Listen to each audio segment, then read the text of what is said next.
10টি wheel chair 10 জন বিশেষ চাহিদা সম্পন্ন শিশু বা ব্যক্তির হাতে তুলে দিচ্ছেন, হস্তান্তর করছেন গণপ্রজাতন্ত্রী বাংলাদেশ সরকারের বিদ্যুৎ, জ্বালানি ও খনিজ সম্পদ মন্ত্রণালয়ের মাননীয় প্রতিমন্ত্রী জনাব অনিন্দ ইসলাম অমিত এমপি মহোদয়।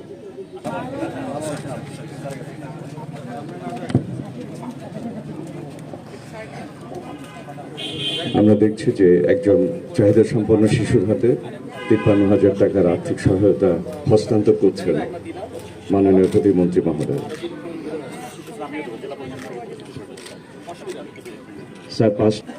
যশোর ক্যাথলিক গির্জায় যারা চাহিদা সম্পন্ন মানুষ রয়েছেন তাদের জন্য 5টি চেয়ার ফাদারের হাতে তুলে দিচ্ছেন মাননীয় প্রতিমন্ত্রী জনাব অনিন্দ ইসলাম অমিত এমপি মহোদয়।